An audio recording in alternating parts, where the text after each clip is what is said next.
Sometimes you're in your Bible and you come across verses that just kind of hit you kind of hard, make you reflect on your life a bit. And one of those is Jeremiah 17:9 for me. I get this verse of the day from from a Bible app that I got, and I can't remember what it was. Just within the last few days, this verse popped up. The heart is deceitful amongst all things and desperately sick. Who can understand it? And I've really been thinking about my life, and as I said in my last video, I'm hoping, in the next 50, if I am blessed with another 50 years, that I could be a better man. I could be a different man than what I was the last 50 years. That's really what my goal is. That's really what I want out of my life. And so what was one of the things that I did the last 50 years of my life that's different, that I need to do different? One is being impulsively acting upon my emotions, acting upon making decisions through impulse, thinking, going on with what my heart desires versus what I really should be pursuing. And there's nothing wrong with getting married. We are in a society anymore where it seems like we need to focus on our feelings. We gotta be be in tune with our emotions. It's really seems like in the last about the mid 70s, probably even going back into the 60s. It's this whole philosophy, this whole thing of feelings and and pleasure, and how are you feeling, and trying to be in tune with those, doing things in response to your feelings. And it's even gotten to a point now, whether it's right or wrong, you got to go with your feelings. And I firmly believe that's where I've gotten into a lot of trouble.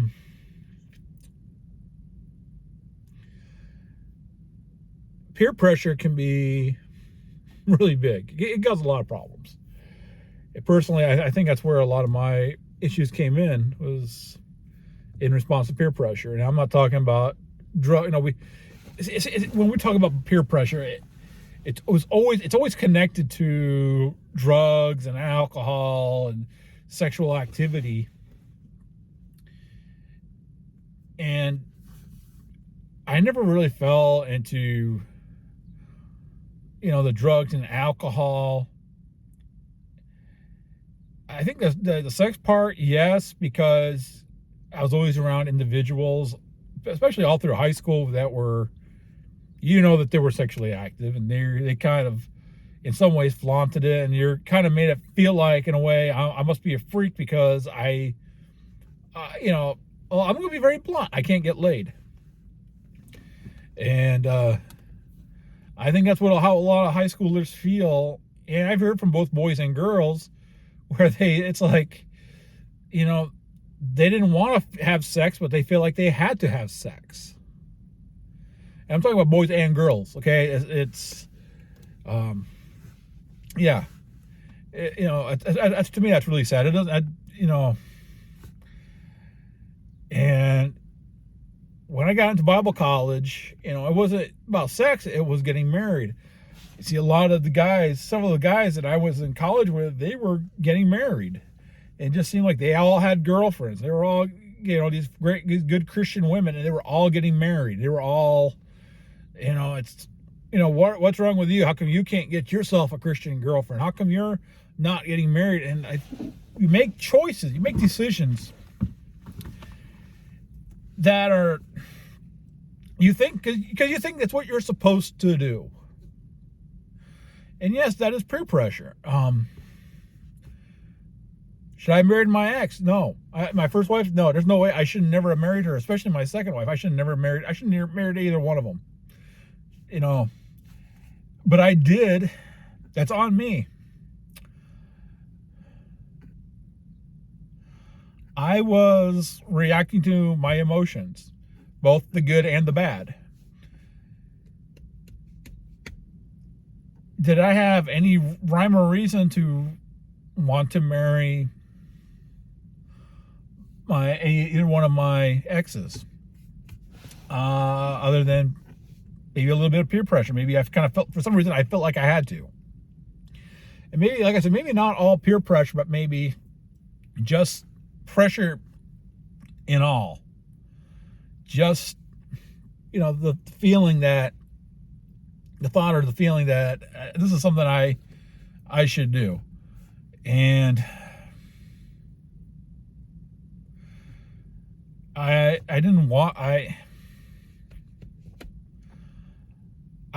reacted emotionally. Okay. I had a few people with my first wife telling me that I shouldn't marry her. She wasn't good for me. And of course, being the stubborn kid that I was, I had to dig my heels in and no, I'm not going to move on this. And I kind of did that with my second wife too. And a little bit of wisdom that I was given by our preacher was maybe instead of getting married, just move down there for a year and move down there, date her. But I didn't do that. Our entire relationship was completely long distance. And now I come to the girl that I'm with now, and I'll be honest with you, do I feel spiritually tethered to her, the one now? Yeah, I do. Okay. But that's being spiritually tethered. Okay. We are in contact with each other every day, either through text or video chat. And so there is a connection right there. There's a spiritual connection of us, both being Christians, both going to church. Do I want to jump in and just flat out just marry right now? No, that wisdom says no. And even though probably emotionally,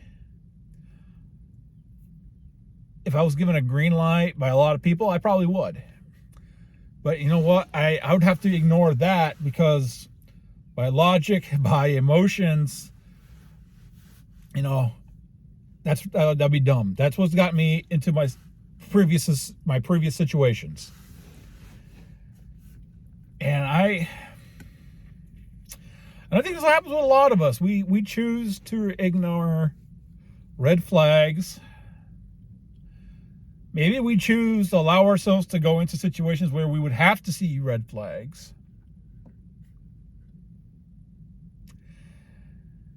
And we just,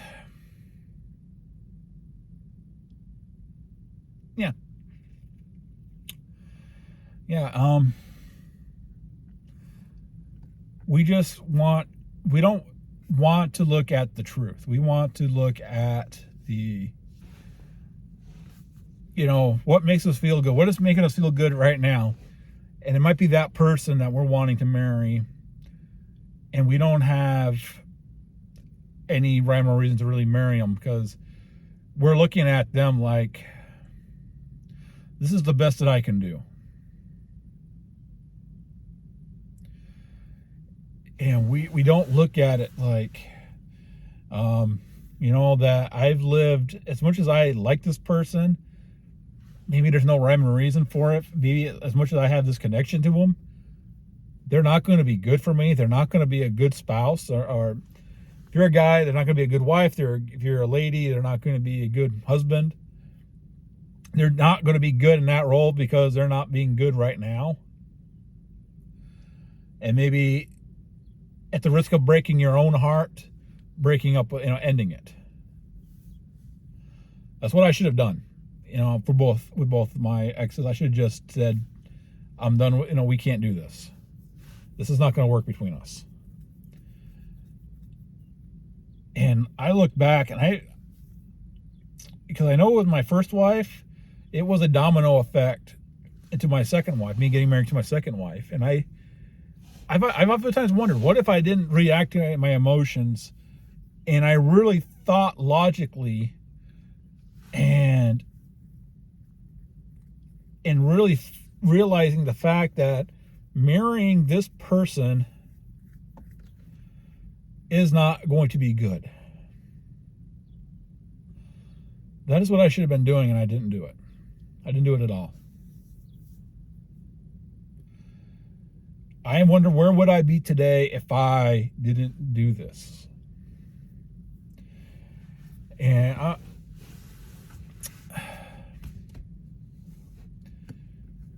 looking back at the past is always hard. Okay. And I know a lot of these videos that I'm doing, they're kind of across. I'm doing some that are maybe topical. They're based on something, topics based on some stuff that I've been learning. And some of them are from my past, from the emotions, things that I have done, particularly with my divorces. It's hard. It's hard to admit you're wrong. It's humbling to realize that you've messed up. I think it's even more humbling to know that this could go wrong very, very bad, very quickly on you. It's very emotionally hard and you don't want to do it. You're scared. And there's a church clock going. I don't know if you can hear it. But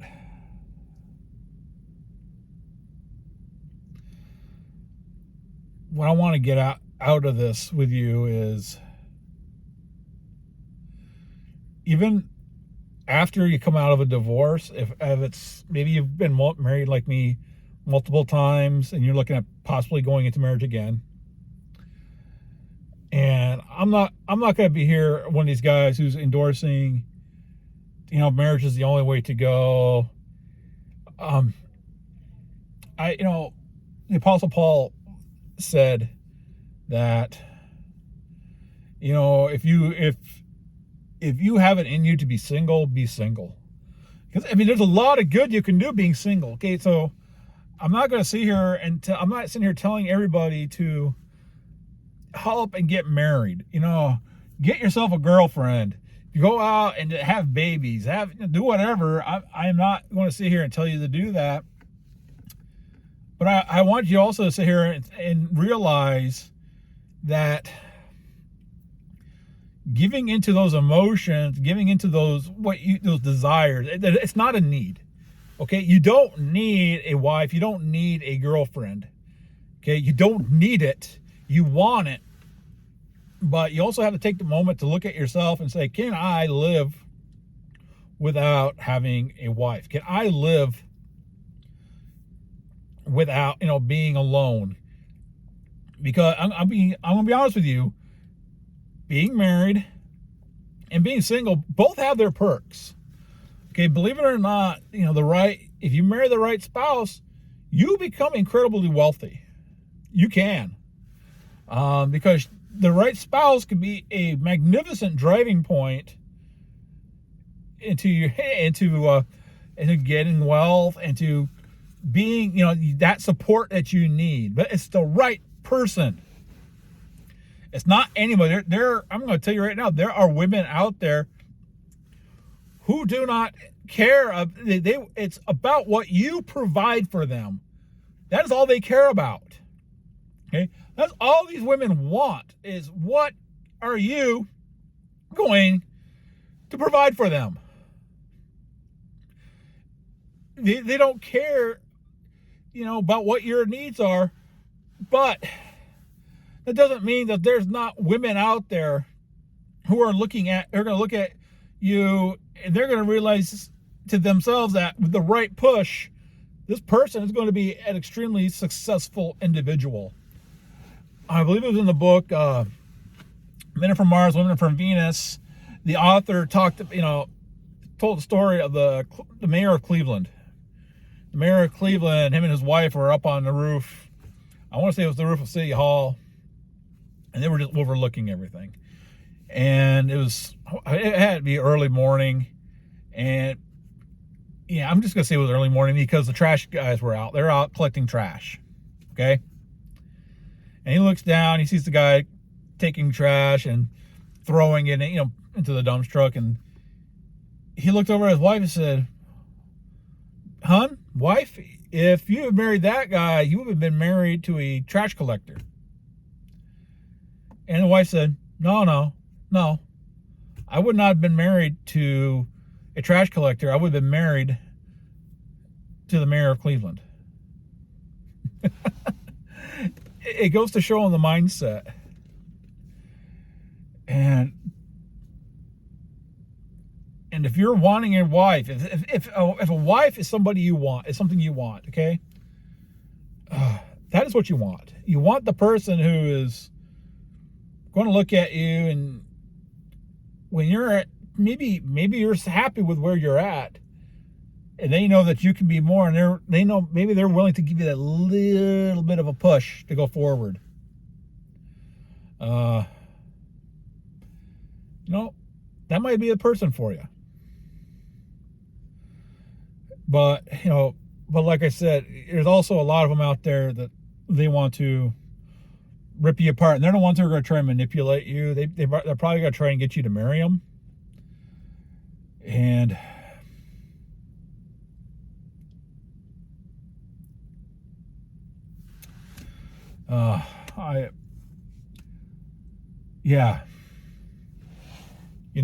they're gonna. That's why this whole, the heart it's deceitful above all things, because it can be manipulated. It can be manipulated really very easily.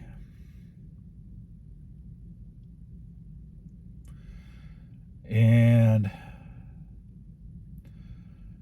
I believe a good wife, if this is what you want, if you're a young person, you're wanting a young man, you're looking for a wife, if you're maybe you're middle aged and you've been married before, but you would like, wouldn't mind being married again.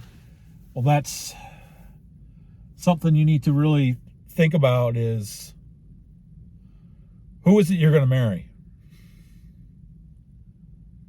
Keep your eyes, while you're dating or / courting, whatever it is, keep your eyes open. Keep your eyes open. If they seem if you're not even married and they're being overly demanding, I think you need to probably walk away. Because if they're being really overly demanding before, sorry about to sneeze. Because if they're being really overly demanding before you get married, think about how they're going to be after you get married. Okay? Think about how it's going to be, the stress you're going to be under, because they're going to have these expectations that there's no way you can meet them. Okay? And there's a good chance that they're going to turn around and they're going to find somebody to meet those expectations. You're just going to be a stepping stone. And if they get pregnant, there's a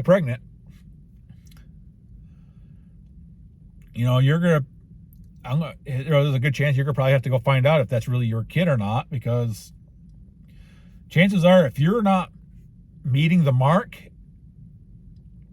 before they're supposedly pregnant, chances are they're probably are already out looking, and they're going to want more of your money. In the best way that they can do that is by anchoring you down with a baby. And there's a huge chance that you're going to be seeing that baby, if you're lucky, twice a month. The rest of the time, you're going to be working your tail off, because you're going to have your main job, maybe your Monday through Friday job, that's going to be what, 30% of that is going to be having to go to her to take care of the kid. And you don't even know if that's going to be your kid, because chances are she probably did go out and get herself knocked up by another guy, and it's just knowing that you're going to be the responsible parent, she's using you. So I apologize for going down that rabbit hole. It's not my goal. That's, like I said, that verse has kind of triggered something in me. And it's been in me for the last few days. Done a couple takes on this video trying to get things, trying to make it more topical, more focused, and really, I just needed to get it. I just needed to focus on what my situation, why that verse hit me. And it was because of that. I decided to follow the heart instead of logic. Logic would have told me back in 1997. Wow, that was a long time ago. Back in 1997, 28 years ago, that I should not marry this person. To this day, I wonder where I'd be at right now if I listened to logic and not my emotions. Guys, it's okay to say no. All right? It really is. It's really okay to say no. Even if you have spent all the money to plan the wedding, and you're realizing this person is, wow, she is just not good, and she is being your typical bridezilla. Even if you have not walked down that aisle yet, and you are just realizing to yourself, this person is just not good, walk away. Walk away. Don't give in to your emotions, man. Okay? Brothers, I got to land the plane. This has gone a little long. Like I said, that verse was Jeremiah 17, verse 9. Chapter 17, verse 9. And once again, it went, the heart is deceitful above all things and desperately sick. Who can understand it? I don't think any of us can. I don't think any of us mortals here, any of us here on earth, can understand it. I really don't. But so it is a beautiful day out now. I wanted to go out and walk while I was doing this, but it's just at first it looked like the rain was coming, and I didn't want to be out once the rain came, and blue skies. So with that being said, God bless all of you. Make the right decisions. Think logically. Pray about it. Don't make hasty decisions with your heart. Okay? Once again, God bless.